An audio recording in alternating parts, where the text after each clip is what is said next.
SmackDown Live continues its impressive winning streak of being the better show of the week for WWE programming across all shows, and we are here, as always, to talk about it. Let's get into it.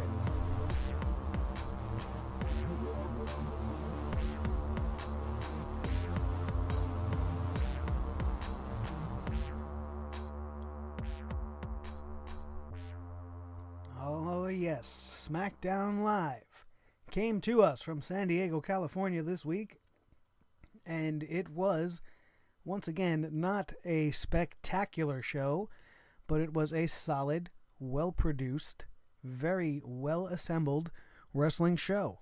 It actually started off, for once, with a wrestling match, albeit it was Bray Wyatt versus the big red monstrosity, Kane, who everybody's tired of seeing at this point.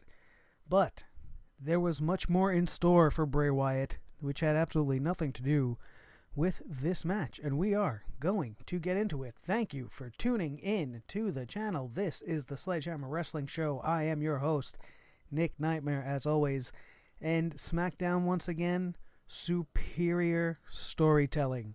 The go-home show leading into this week's No Mercy pay-per-view on Sunday, only on the WWE Network.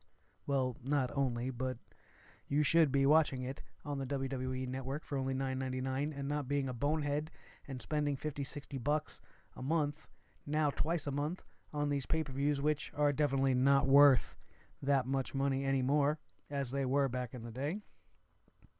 They are building solid storytelling, solid match progression, and it has me genuinely interested in the outcome of the matches for this weekend's contests. We have probably the biggest story in all of wrestling right now, being the Intercontinental Champion, The Miz, taking on Dolph Ziggler with his career at stake. The segment last night, as always, was very well done, thanks to the spectacular video package department and promo team. I have talked about it on previous shows, and I'm going to talk about it again. These guys have not dropped the ball once. These are the best promotional package design teams in the business. They made The Miz a very special WWE 24, The Success of Failure, featuring Dolph Ziggler. A retrospective on Dolph Ziggler's career, only highlighting the low points of Dolph Ziggler's career, being covered in shit twice from above, being doused with green slime, being part of the Spirit Squad, being a caddy for Kerwin White that nobody really even remembers. It's infamous more than it's famous for changing Chavo Guerrero and his proud Mexican nationality to a common white-bread American jerk-off. And it lasted maybe about a blip on the radar. Dolph was the caddy. Until I saw this little clip in this mockumentary, I didn't even remember that he was the caddy for Kerwin White, because I try not to remember Kerwin White at all. It was terrible, and I don't want to remember it. But we're forced to remember it, and yes, it is one of the low points of Dolph Ziggler's career. And they kept highlighting moments like this. Very embarrassing, very forgettable moments that Dolph Ziggler's had, many of which, like myself, you may have forgotten as well. And the segment would only be made better by having The Miz introduce the Spirit Squad to come out and maybe lift Dolph's spirits. Wink, wink. And, you know, the whole thing ends up with the Spirit Squad turning on him. They do a couple of amusing cheers. Like, it wasn't laugh out loud, side busting funny, but it was amusing to say the least. And Dolph's reaction in the back was great. You know, he's saying, oh, you guys still got it. You know, he's trying to be nice to his old pals, but it's going to end up the way we all knew it would end up. And they turned on him. They beat him down. This is wrestling at its best. This is the kind of things you want to see during a wrestling show. You want to see stories that matter. You want things to progress. You want it to be continuous from the week prior, so you have reason to care. I have a lot of reason to care about this match. I don't want Dolph Ziggler to go away. I don't know if his contract is going to be renewed. We don't really know how the outcome of this match is going to be. We do not know if The Miz is going to be the one to put him out, and maybe we'll see Dolph somewhere else, Ring of Honor, Lucha Underground, which I'm still trying to get to watch. I don't have the channel to watch it, but I'm trying to find ways to see Lucha Underground. It's apparently some of the best stuff that even I'm not watching. But back to the guys, The Miz, again, on point every single week. Since he snapped on Talking Smack, The Miz has not missed a beat. He has become the hottest heel on the SmackDown brand, maybe with the exception of Alexa Bliss, only topping him, and that's where we will go next. Alexa Bliss, the women's division, had a great showing tonight. Alexa Bliss versus Nikki Bella, one-on-one. This was supposed to be a one-on-one contest, which ends up being a very entertaining contest.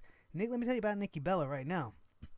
I'm very proud of Nikki Bella. I was never very high on Nikki Bella. I was one of those who attributed her success to the man she was mounting and not her, natural talent. And, being the girlfriend of John Cena probably does have its benefits when it comes to politics in the back. But Nikki Bella is not doing what John Cena does. She has come back, and she's on a mission, I believe, to make the division good. She's not focusing all her attention on herself. She's losing to these girls. She's making the new girls look fantastic. Alexa Bliss and her were putting on a very, very good contest when they would end up outside and Nikki Bella would throw Alexa Bliss into Carmella, prompting Carmella to get involved in the match. The match would get thrown out, only to be turned into a tag team match because Becky Lynch would come running out to help Nikki Bella as Alexa Bliss and Carmella would turn on her in the ring 2-on-1. And somewhere in the world, Teddy Long gives a wink and a smile because we have an impromptu SmackDown tag team matchup, be it for the girls. And this matchup would go on to be just as good as the one-on-one we were getting prior to it. They go out there and put on a very tremendous, very, very well-organized tag team match. These girls are pulling off tag team matches better than the tag teams. I said it last week. And SmackDown knows what they're doing with their women. They are featuring them all in a way that we are caring about every one of them. Naomi is looking great. Even Natalya has been looking great. Everybody has been getting over. Carmella is getting over with these persistent attacks on Nikki Bella that she's just not letting up. And the whole point being that there can be only one. Like, they're almost mirror images of each other. And Nikki Bella hates her because she's like a bootleg Nikki Bella. And Carmella hates Nikki Bella because she's everything she wants to be. Carmella wants to be everything Nikki Bella is, but being Carmella in the process. And it's a great story.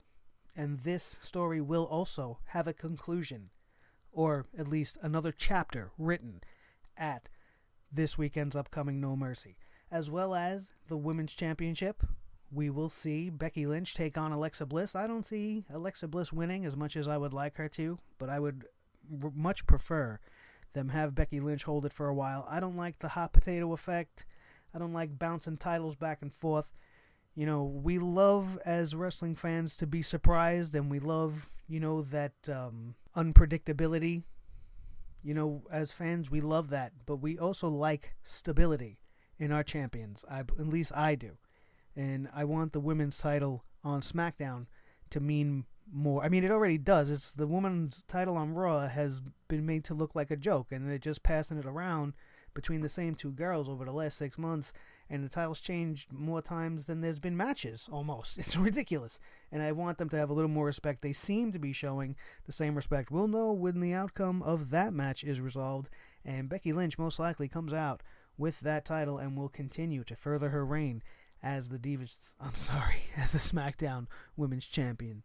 Also on SmackDown, we had another fantastic exchange of psychology between Bray Wyatt and Randy Orton. Like, as we talked about at the beginning, Bray Wyatt was scheduled to fight Kane. Randy Orton would show up on the screen and pretty much stop the match dead cold. Bray Wyatt turns around like, screw Kane. I don't give a shit about this guy.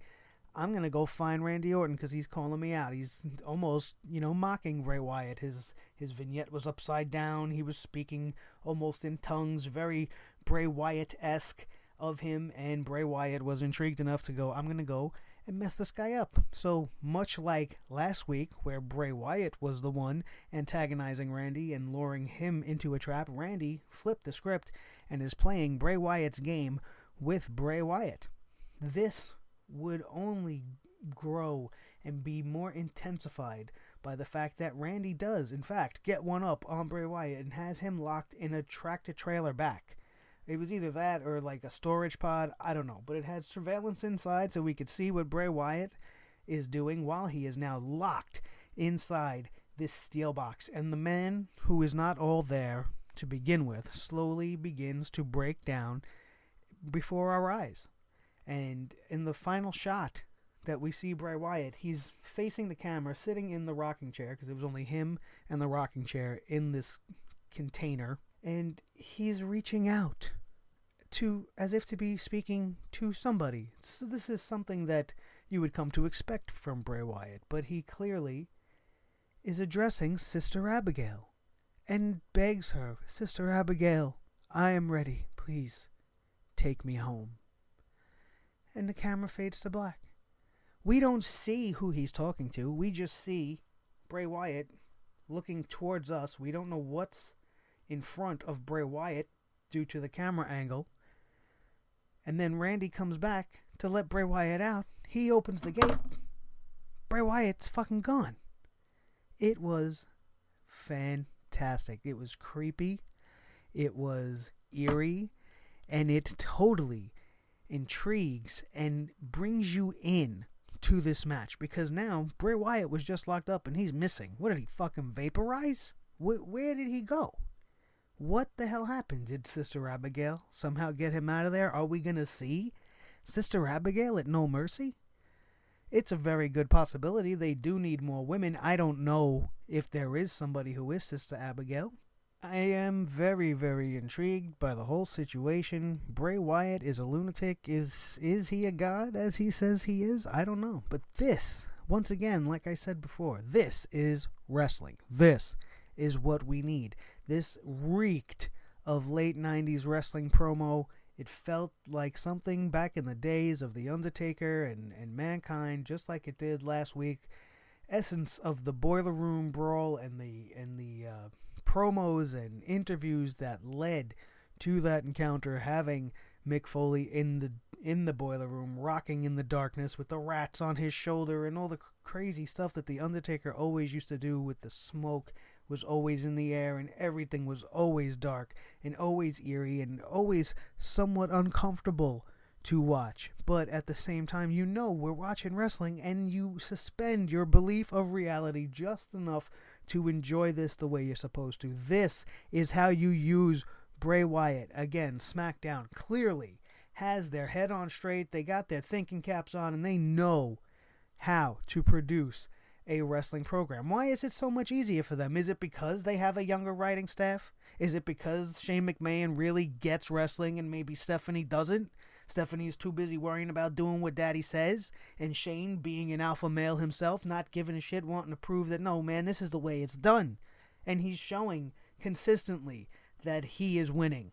He is right now winning. Now, it's not blockbuster, spectacular shows that we're getting. I mean, and it's almost the WWE's fault to a point, because you need to understand that, at least in my generation, the people my age, we're used to getting fantastic, top quality wrestling shows on a weekly basis. There was one point, maybe between the years of 98 to 2001, up until they swallowed up WCW, they barely ever had a bad show. We've come to expect greatness as fans. And, over the last 15 years or so, we've had very steep peaks and valleys. We've had really hot moments, and we've had really long and bad moments, such as the whole freaking year of 2015, which was just terrible. And 2016 seems to not be changing course at all. But these are the things that are making SmackDown so far and beyond better than Raw each and every week. Consistent, creative storytelling. See, you don't even have to have an overabundance of wrestling. You need to have wrestling, but if you give me stuff that is intriguing and entertaining, then I'm all in, because that's what wrestling's all about. It's not always about great matches. We know that. We've grown up with the storytellings of broken ribs of Hulk Hogan, thanks to the earthquake. For weeks and weeks, we've seen Earthquake smashing Hogan's ribs. Is Hogan gonna come back? They had his stuff in the locker. They closed the locker door. Like, as a little kid, you didn't know. And even if you were a little older, you were probably like, holy cow, man, this Earthquake guy. They made this guy who ended up being nothing. You know, he's no big name legend. He's just a very well-known wrestler. They made him look like a superstar equal to the likes of Andre the Giant, due to the storyline and the build. And they are following this tradition on SmackDown. It feels old school. It feels like I'm watching what I'm used to watching. I don't get aggravated. I don't get vomit in the bottom of my throat. I don't care that even the rest, like, for example, Jason Jordan on this night would go against Jey Uso. The graphic would say Jimmy Uso, by the way. Somebody messed up there. But Jey Uso goes one-on-one with Jason Jordan. The match is over in a minute. And do you want to know why I'm not complaining about it? Because it fits the storyline. For some reason, the American Alpha have got the Usos' number. They did this to them as a tag team. They were able to wrap them up in under 3 minutes. And now he did it again, one-on-one, wraps him up like 58 seconds. Jason Jordan beats Jey Uso, which enrages the Usos to the point where they go leg crazy again and start taking people out at the knees and continue their vicious and malicious attacks on the legs, taking out American Alpha again. Then Rhino and Slater come out. Beauty and the Man Beast come to make the save. This is wrestling at its finest. Storytelling, building towards the match this weekend without actually having Rhino or Heath Slater fight one of the Usos. You're able to intertwine two separate storylines in one match. This is genius story writing.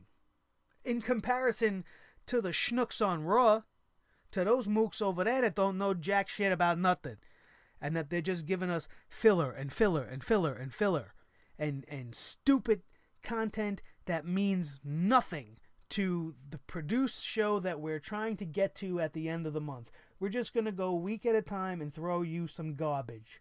And then when we get to the pay-per-view, we'll worry about it then.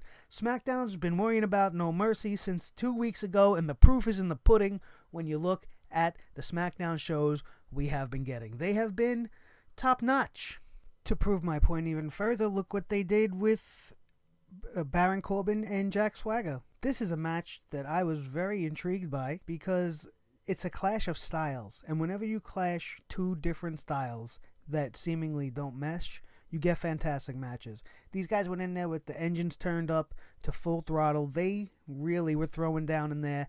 You got to see the real power of a guy like Baron Corbin. He's been in there throwing around the little guys. Well, you know, the middle-sized guys. Guys like Sami Zayn, you know, before the brand split. Guys like Sin Cara. Guys like Kalisto. You know, he's been fighting these type of people. Now he's fighting somebody who could even look him in the eye. You got the big collegiate wrestler, the shooter, Jack Swagger versus the badass brawler fighter, Baron Corbin. This match gave us tremendous action. These guys really can go, and I am looking forward to what they have in store for us. Possibly an impromptu match being booked for No Mercy this Sunday, possibly between these two. I'm all for it. You don't even have to stipulate it. You can just make it a straight up one-on-one rematch for Baron Corbin, because the referee mistakenly called for the bell, believing Baron Corbin tapped out to a Jack Swagger ankle lock when he was in fact really just reaching for the ropes. His palm did hit the mat. When you go and you watch the replay, he's clearly reaching for the ropes. He's just doing so with so much intensity that his hand is actually tapping the mat The ref blows the call, but Jack Swagger, in his debut match on SmackDown since the brand split, gets the win over a big-time name like Baron Corbin, even though it's by some shenanigans. And it's, again, great storytelling. They pulled the wool over our eyes for a minute. They got one over on us. They got one past me. I was like, what the hell is happening? What am I watching here? What am I watching here? And then I figure it out. They're building the feud. They're starting it here. And I'm ready for it, man.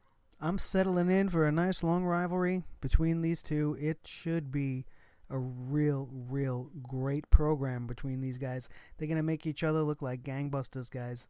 It's going to be something special, at least in my opinion. I mean, you got an untapped talent in Jack Swagger just waiting to bust out. And then you got Baron Corbin, who's on the cusp of being one of the next big great superstars. It's a feud that makes sense.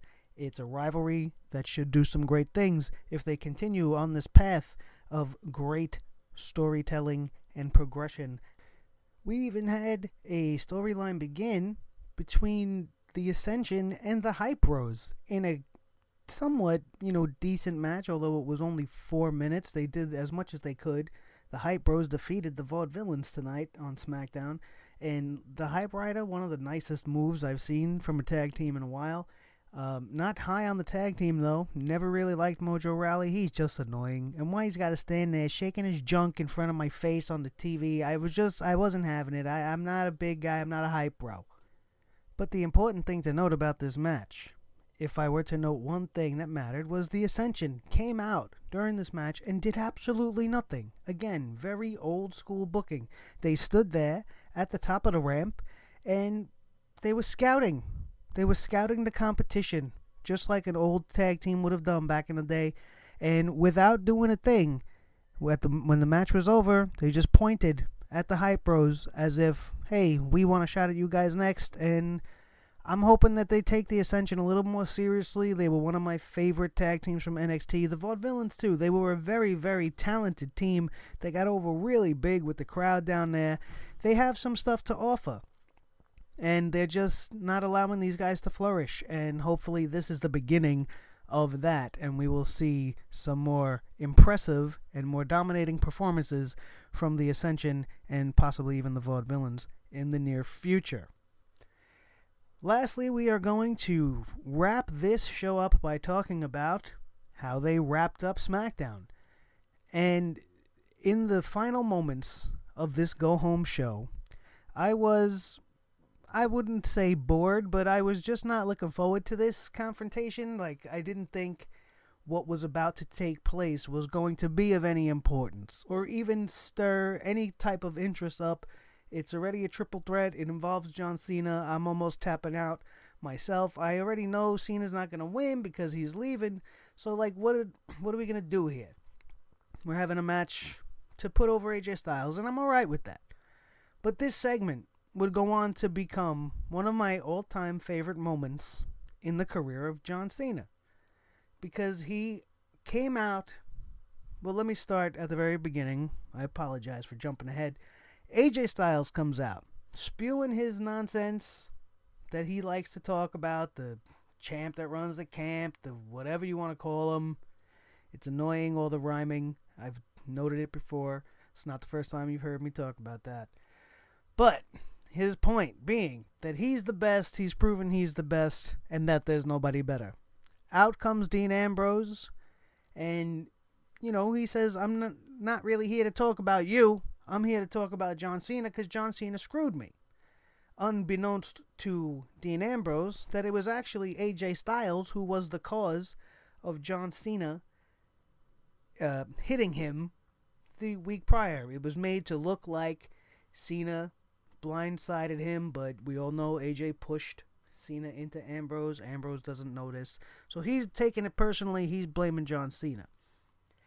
John Cena then finally graces us with his presence, and before he can utter a word, AJ Styles tells him just to shut the hell up. Just shut up for once in your life. Nobody wants to hear your rah-rah, sis-scumbah bullshit. We all know what you're going to say. I know what you're going to say. Let me save you the time. He goes on to tell everybody how John Cena wants to make history. And I'm chasing history. He's chasing 16-time world champion Ric Flair, and he wants to tie that record. And then AJ Styles would personally become my hero. It was almost as if he lived in my head and wanted to say, listen, I know this guy and this is what he thinks.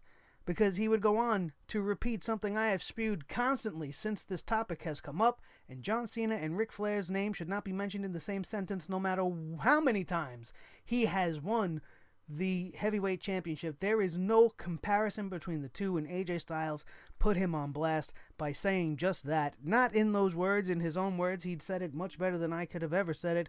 But how dare you, he says, how dare you even think that you could ever be somebody like Ric Flair, that your career is nothing compared to his, and all it really means is that you've lost 15 times. So the only reason to want to do that is to be mentioned in the same company as a wrestler like Ric Flair, of which you are not and never will be. Cena, going to respond to this, gets interrupted by Dean Ambrose, who has his own bone to pick. Puts Cena on blast again, blurring the lines between reality and fiction here, and telling everybody that, John Cena's never liked me, and when John Cena doesn't like you, he plays the politics better than any politician you'll ever see, and he'll put his thumb right on you and squash you like a bug. This was Ambrose's point. He said it in a very twitchy, very edgy, very blurry kind of way that you're sitting there at home, and I was totally sucked into this moment to the point where, and you guys know when you watch that moment where you even forget where you're sitting, and you don't even come out of that moment until like the commercial hits, and it's almost like you're there, and I was there. I was drawn in by these tremendously talented superstars just by what they were talking about.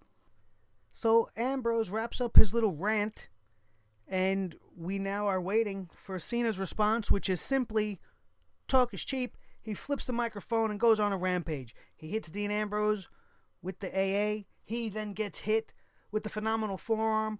And then AJ Styles takes the dirty deeds on the metal ramp outside the ring from Dean Ambrose. Everybody got their finishing move in. Very minimal contact, but very major impact. And it definitely makes me want to see this match even more. All these guys made it seem even more interesting, and they all seem emotionally invested in this match. Cena is looking to make history, and Cena is chasing history, and all AJ Styles does is make history, according to him. And it's just one of those moments, like I said, that just totally encapsulated my imagination. I forgot that I was sitting on my couch at home. I was completely invested in the story, and that is how it's done, and that is the end of this review for this week's episode of SmackDown. I want to thank you once again for tuning into the channel. Don't forget to take a look at our new show, What Should Have Happened, where I simulate some fantasy matchups and do some very entertaining commentary thanks to the magic of WWE 2K16. We have 2K17 coming out next week, and that's why I'm doing this, to practice up, because we are going to do some fantasy matchups. I want to know what you think. I want to know who you want to see. Two superstars that you could never see in the ring. Now let's do some fantasy matchups. Hit me with the comment below on YouTube right here. Let me know what matchups you'd want to see Nick Nightmare call on What Should Have Happened. Also, don't forget to go back if you have not listened to the Raw review from last night. It did get a late start, but sometimes, you have to deal with life first, and the review will come later, but it will always come. We have a nice special episode of the Nightmare Room coming up this weekend, so keep your eyes on the radar for that. It will be up probably Friday or Saturday. I'm not sure which one, but this weekend there will be a new Nightmare Room leading us into Sunday's No Mercy pay-per-view. I hope you guys all tune in and enjoy that. We also have NXT tonight. As I said earlier in the broadcast, I'm trying to get to Lucha Underground. Some of you guys don't watch it. Most of you guys probably don't. I'm trying to find a way to do it, and if and when I do, I will let you know how you guys can get your eyes on it as well. I am Nick Nightmare. This is Blue, the Snowball microphone, and I want to thank you, as always, for being a part of the SledgeHammer Wrestling Show. Have a good one, guys.